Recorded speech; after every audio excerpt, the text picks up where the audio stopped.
Que esse momento seja de alegria em nossos corações, por estarmos juntos e por contar justamente com a presença de Deus em nossas vidas. Essa é a riqueza que nós devemos ter. Por isso que a palavra sempre incentiva: alegrai no Senhor, alegrai sempre no Senhor. Por quê? Porque Deus está presente na nossa vida. Não tem outro lugar no planeta que você encontrar Deus a não ser em você, a não ser em mim. Não tem outro lugar.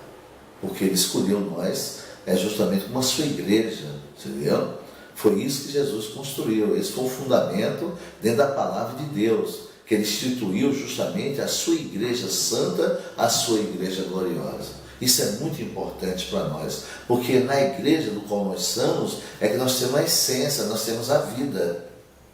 Não tem vida fora de nós. A vida está em Deus, Deus derramou sobre nós. Não tem a vida ali, não tem a vida acolá. A vida está em Deus. E Deus justamente compartilhou a sua vida com cada um de nós, em nome de Jesus Cristo.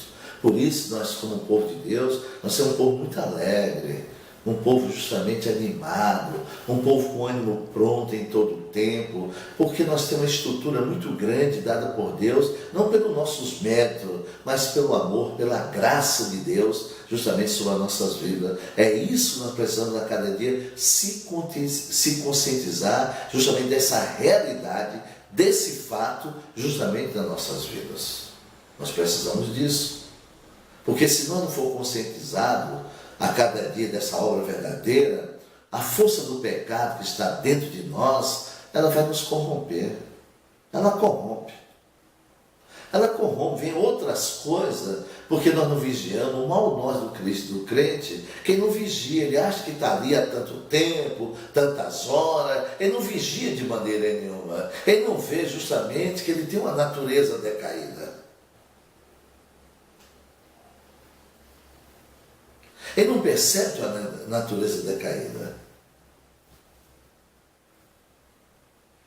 Não percebe, nós podemos ser corrompidos, nós podemos ser desviados imediatamente, tirar nosso rumo, o caminho, de repente nós entramos numa variante, num atalhozinho, isso ocorre com uma sutileza tremenda, e por isso precisamos de vigiar o tempo todo, estar ligado no Senhor, o tempo todo da nossa vida, em nome de Jesus Cristo.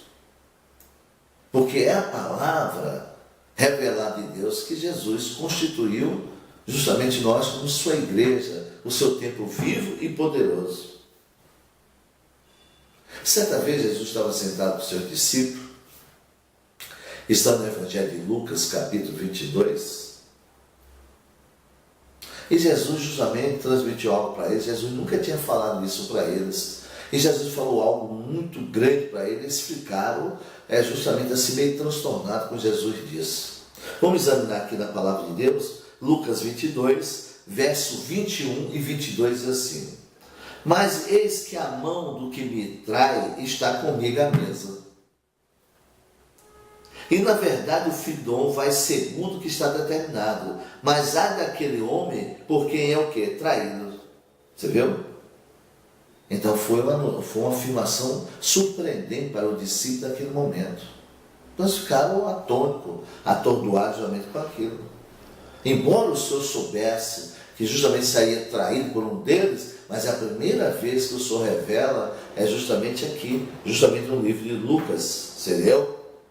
Então por isso que um sentimento, de acordo com esse texto, um sentimento horrível parou na vida do discípulo.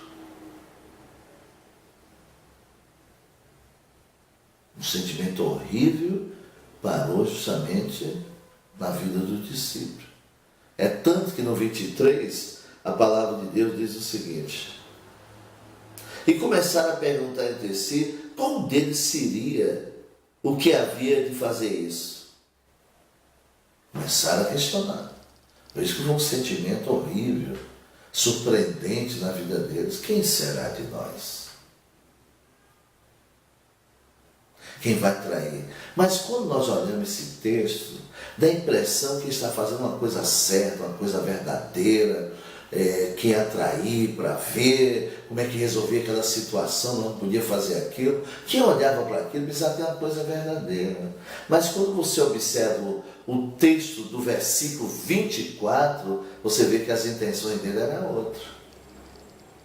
Você está vendo o que tem dentro de nós? A intenção deles era outra. Vê o 24, o que é que diz?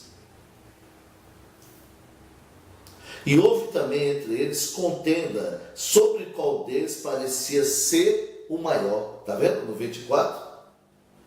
Então o interesse em discutir aqui era um interesse egoísta. Cheio de quê, pastor? Cheio de orgulho. Porque não estava preocupado em atrair. Queria saber quem era o maior entre eles. Você percebe, amada igreja, a desgraça do pecado em nossa vida arruinou? Porque numa fração de tempo, de milésimo de tempo, você muda o curso do seu sentido, não percebe? Começa a surgir outros interesses fora daquilo, da obra de Deus, da vida de Deus em nós, e nós entramos por esse caminho. Você vê o interesse? Ele está preocupado quem era o maior, está aqui no 24. E houve também entre eles contenda sobre qual deles parecia ser justamente o maior. O interesse dele não era quem trair. O interesse desse era maior, está aqui a palavra de Deus. Você viu o que diz a palavra de Deus? Olha isso.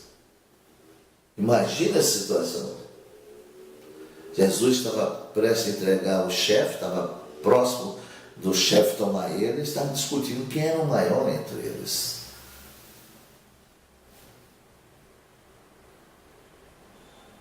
Agora eu faço uma pergunta a você. Você acha que a superficialidade desse evangélico, um evangelho sem Espírito de Deus, será que pode levar nós ao entendimento, à compreensão dessa? Será que nós fazemos uma campanha para resolver um resultado disso, um resultado daquilo, para nos guardar daquilo, nos livrar daquilo? Você acha que leva a nós uma dimensão de conhecimento? Nós somos capazes de discernir toda essa obra de Deus, discernir justamente o sentido dessa palavra, o sentido daqueles discípulos ao lado de Jesus? Será que nós temos capacidade de fazer campanha corrente? Será que nós, justamente, acomodados, numa vida conta espiritual, já não temos mais aquela discussão, aquele homem, será que ele consegue entender isso? Ou nossa mente fica cauterizada?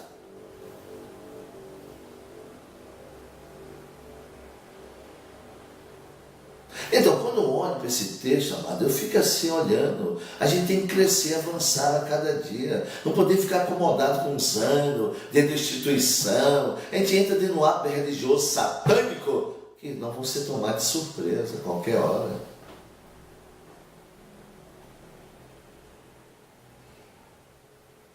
Você viu? Quem olhava para eles achava que ele estava na boa. Quem era, que ia trair, mas a discussão verdadeira era quem era o maior entre eles. Você está vendo como diz o texto 24? Está aí. Jesus estava perto de ser condenado, ele estava discutindo quem era o maior entre eles. Você viu como é desvirtuada a verdade entre nós, dentro do nosso coração? Se não estiver ali preparado, sai de casa preparado para o culto, pedindo a direção de Deus, fazendo tudo isso. Então, por isso que o crente vem sofrendo hoje, por falta de conhecimento, aceitando qualquer coisa. Por isso tem bombado aí, cheio de obra, de igreja e tal. De repente a pessoa todo bonitinho, lisinho, daqui a pouco está com o microfone pregando, porque tem uma história para contar e não tem justamente o fundamento que é Jesus, ou a revelação, justamente está tomando por base, está aí justamente de uma perspectiva própria, tudo isso. E para você não se enganar, você tem que buscar esse conhecimento, você tem que estar fortalecido a cada dia no Senhor. Por isso que eu deixo esse texto para você meditar, refletir. Não dá para a gente falar muito, que as pessoas não gostam de ver um vídeo muito longo. Então nós temos nossos vídeos agora mais curtinho um pouco, mas eu espero que a gente consiga, nesse pouco espaço de tempo, a gente passar, pelo menos alertar, acordar esses momentos, para não ser tomado pelo engano, pela mentira. Mais uma vez agradeço por esse momento, que esse momento seja um momento eterno em cada um de nós, pelo conhecimento da revelação da palavra de Deus, que você seja a cada dia, que o espírito de coragem que foi dado a mim, foi dado a você, se aposse. Não se acomode de maneira nenhuma. Age em prol da vida. Em prol da vida, age a cada dia. Não se sinta acostumado no ambiente que você está. Procura crescer, avançar a cada dia, em nome do Senhor Jesus Cristo.